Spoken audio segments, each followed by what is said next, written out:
So coming up this weekend, we are heading to Abu Dhabi for UFC Fight Night Whittaker versus De Ridder, taking place on ABC. So this is going to be a pretty massive card, as you can imagine, and I do know I am a bit late on the predictions, and the reason why is yesterday I did start the official construction of the metal dome that is going to be covering the city that Betsam lives in. So as you can imagine, there were quite a few complications on doing such a massive project that is going to affect hundreds of thousands of people.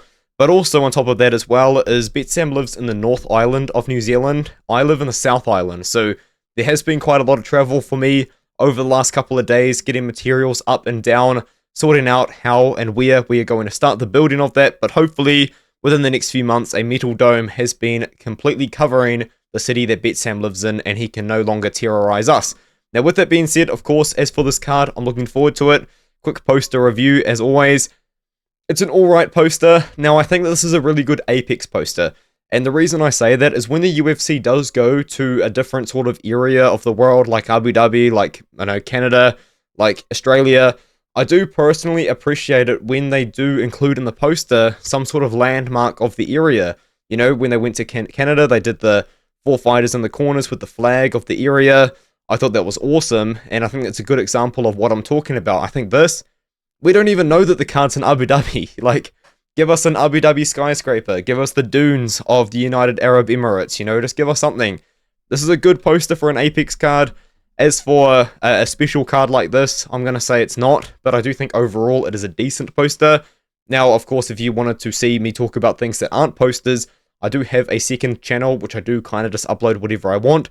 It is called Artem at Home. And if you did want to sign up, check out what Angelo is doing on the We Want Picks website, as well as Jacob and Betsam placing their bets. Do go out there, and it's $10 per month, and if you use my code ARTEM, you get 10% off your first month of membership. Let's go. Not too sure if this is going to be the official order of operations for the card, but Buday versus Buchecha is the first on my Tapology order here, and I have talked about this fight briefly on my second channel, of course, when the UFC did sign Buchecha from One Championship. Buchecha has done everything in the BJJ world. This guy's Wikipedia is unbelievable. He has multiple world championships in the gi and out of the gi, I believe, as well. Pan American BJJ champion. You name it, he's won it, and he's probably won it 6 times. He is one of the greatest grapplers of all time, and he has now come over to MMA, where he found some success in one championship, beating decent enough competition.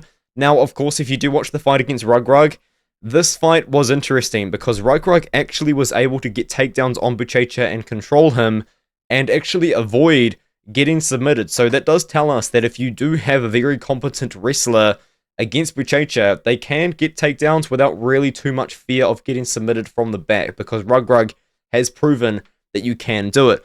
But that's not really Buday's game. Like, yes, I am more than aware that he does have takedowns in his arsenal, but what Buday wants to do is he does want to kind of just abuse his 6'4" frame, the massive size that he is, 266 pounds, probably has to cut weight, he's a big boy, and he wants to clinch you up against the cage, and he wants to dirty box. It's something he does so well. He knocked out Chris Barnett doing that. In fact, I think it was a technical decision, but we ignore that.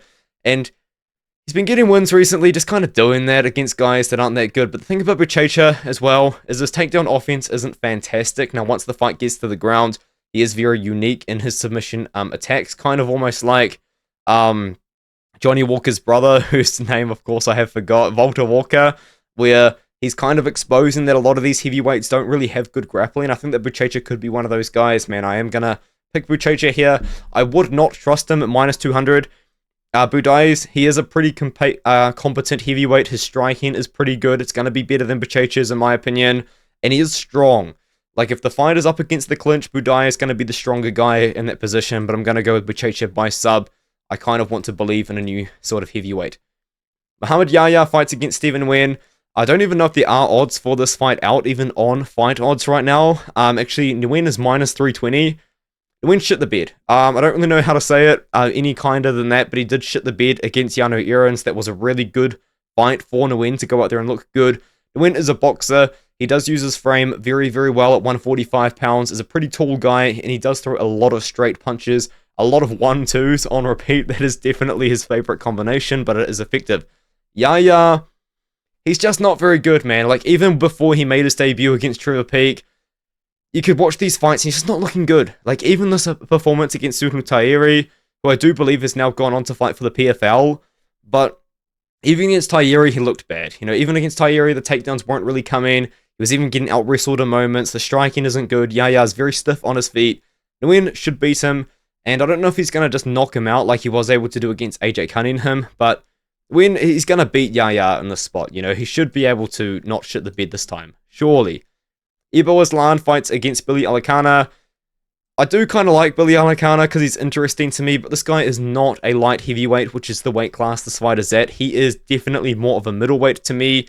He looked undersized against Guskov when he did come in on short notice, of course, for that fight, but ultimately I think he did kind of give up after Guskov landed a lot of shots, and let's be honest, Aslan is a pretty similar fighter to Guskov. He's a big boy for 205 with a big power for 205. I mean, look at the size of those shoulders, man. Like, this is...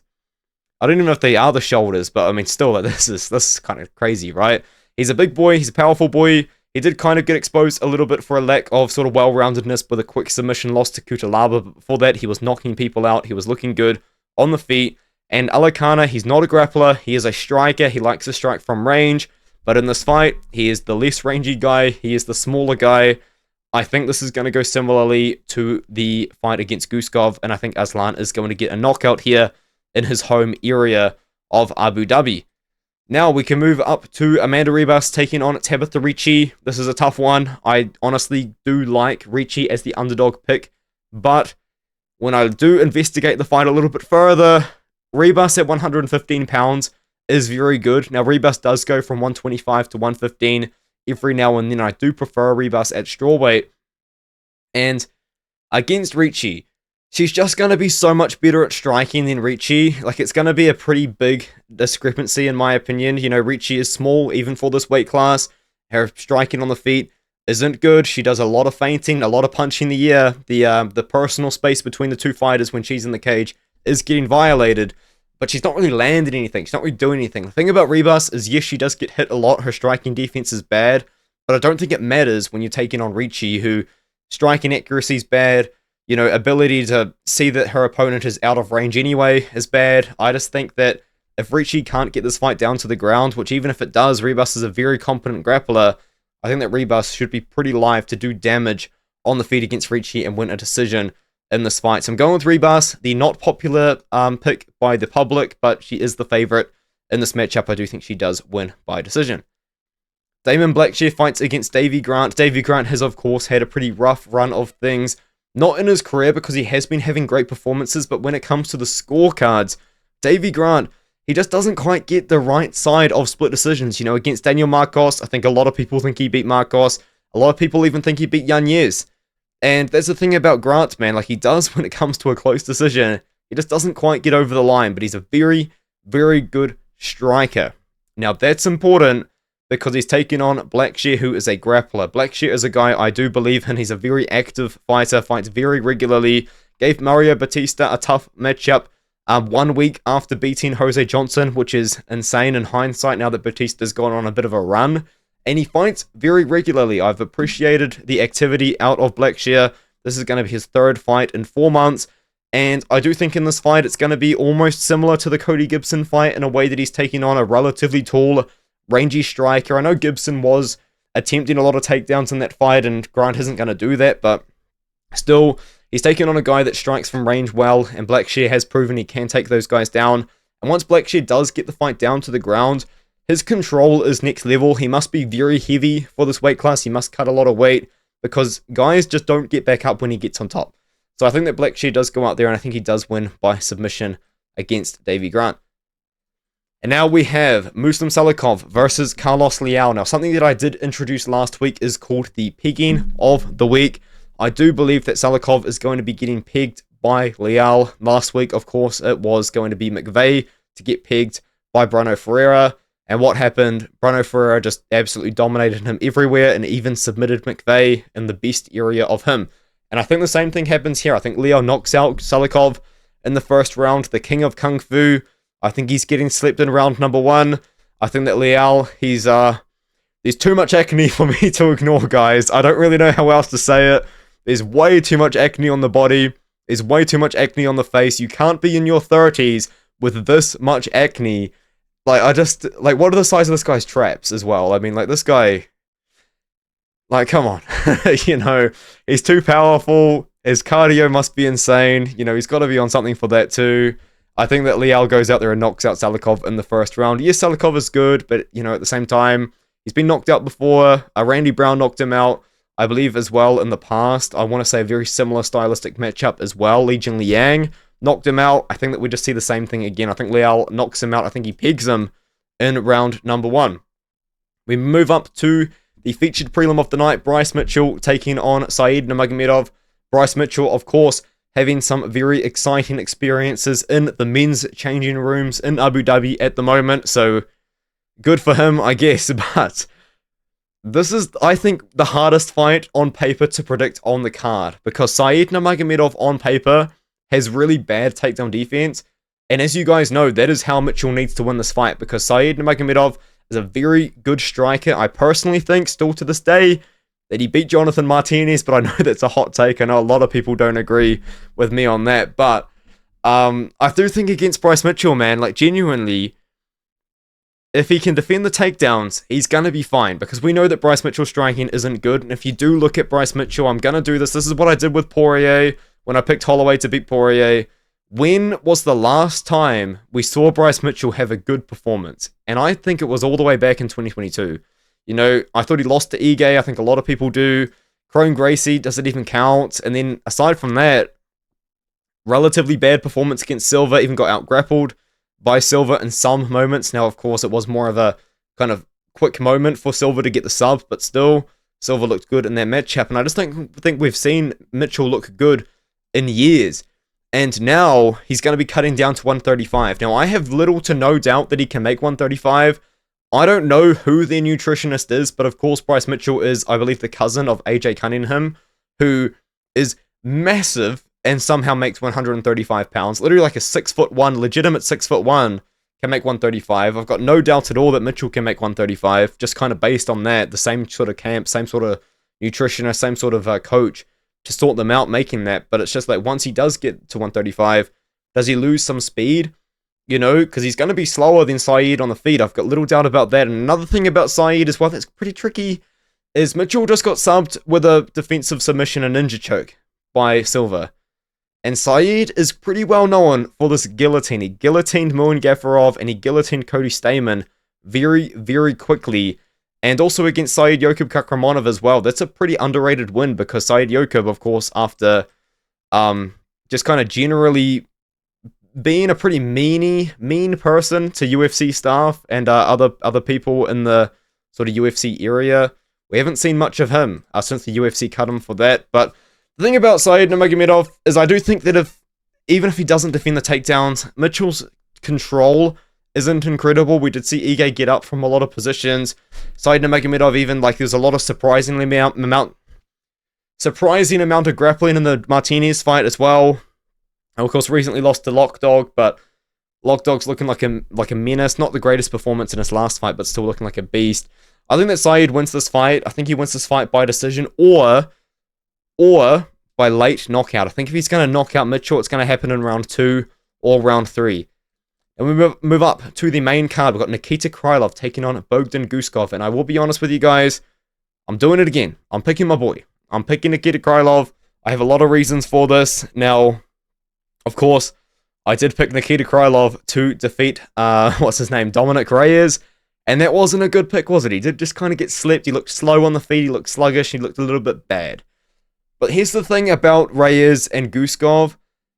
Guskov is nowhere near athletic as Reyes, he's nowhere near as fast as Reyes, he's nowhere near as well-rounded as Reyes. Guskov, if you look through this guy's career, I know he's got a lot of highlight victories, he's been looking like an absolute menace recently, but it all comes down to this fight. I know it's in 2020, but if you can watch Guskov versus Vyacheslav Vasilevsky, you can see as soon as Vyacheslav started to move forward, Guskov gassed out and gave up. You pressure Guskov, he will not handle it. Oostemir, what did he do? He pressured Guskov. Guskov did not handle it. Another thing as well about Guskov that we do not really know for sure, that hasn't truly been tested all that much, is Guskov's takedown defense and grappling. It's still an unknown in his career, 20 fights deep. And what, 4 fights deep into his UFC career as well? I think Krylov's going to test it. I don't think my boy Krylov, he didn't get surgery on his back, he didn't get surgery on his shoulder for no reason. My boy is here, he's here to stay. I think against Guskov, I think he can get the takedown. Now, one thing that is terrifying me is he went from a minus 160 favorite 2 days ago to a minus 190 favorite now, minus 200 on some sportsbooks. Why is so much money coming in on Krylov? You know, I do understand that Krylov has fought much better competition. He's also the much more well-rounded fighter, significantly the more well-rounded fighter, no doubt about that. But I just don't love the amount of money that's on Krylov right now. You know, that's a lot of money to be shifting the odds in that direction. And honestly, I think we're probably going to see a swing in the other direction, as I think maybe some of the public tries to jump on Guskov as the underdog. But I'm going to go with Krylov here. I think Krylov's a more well-rounded guy. I just am surprised the odds are as wide as they are. Krylov by sub is the pick. And now we have Almabayev taking on Jose Ochoa. And I will be honest, I think this might be my only underdog pick of the card, because at the moment, we are seeing Almabayev as a plus 105 dog against Jose Ochoa, who is minus 125 on BetOnline right now. And I think that a lot of people see Ochoa as a very special prospect, because he is. He is very good. Now, I have picked against them both times in the UFC, and I'm going to do it again, but I'm 1-1 on those picks, right? Here's the thing about the Durden pick, was I just didn't know how good Ochoa's takedown defense was. And let's be real, guys, it's good. He defended 2 of Durden's takedowns in the first round, and when Durden did get him down, he couldn't really do anything with it. Now, the difference is, though, Almabayev is a lot better than Durden. I'm sorry, Durden, I know. I quite like Durden, I think he's quite cool, but like Almabayev is better. Out of the 2 guys that they signed from Kazakhstan, Almabayev is the better of the 2. Of course, they signed him, and I believe it was the guy that was 17-0, Azat Maksum. At the same time, yes, he lost to Karp, and yes, Karp had a good performance against him, but before that, he beat Nicolau, and he beat Johnson, who's 6 foot tall. Pretty good wins, I would say. And the thing about Ochoa is he still, to me, is like a relatively sort of one-dimensional guy. I know he's a shoot-to-box guy. I know he's a minion of Charles Oliveira. These guys are overpowered, especially if Charles Oliveira is in his corner. If Charles Oliveira is in Ochoa's corner, ignore everything I've said. Ochoa's going to knock him out. But Almabayev, more well-rounded fighter. His boxing is solid. I think it's good. And I think that the takedown offense is still going to be good enough to take down Jose Ochoa in this matchup and hold him down. Now, yes, he did look good against Durden, but here's the thing about Durden. Recently in his career, his cardio's gone in the bin. I don't know what's happened, but Durden used to have 3-round cardio. He just doesn't anymore. It is gone. Almabayev does have 3-round cardio, and I do think that as long as Almabayev is sticking to a good game plan of trying to take down Ochoa, I think he's going to get it by decision as the underdog here. Now we have Shara Magomedov getting a layup against Andre-Barriault, and yes, I do believe that this is a layup for Shara. Now, the one way that Andre-Barriault wins this fight, in my opinion, is if he can just kind of exaggerate his kind of strength advantage in this fight, because Andre-Barriault is going to be the bigger guy out of the 2. I know that Shara is going to be a little bit taller, but Barriault is a big boy for 185. He's a strong guy for 185. He wins a lot of his fights in the same sort of way that Buday wins his fights, with a lot of pressure, a lot of dirty boxing, and the occasional takedown offense as well. Barriault is going to need to get this fight into the clinch. He's going to need to overpower Shara Magomedov in the clinch and maybe get some takedowns, because, of course, Shara Magomedov, we haven't really seen too much of it recently, but we do remember, or at least I remember, the takedown defense against Bruno Silva was absolutely awful. It was not good. This was a performance where a lot of people watched it and thought, okay, this guy is actually quite fraudulent.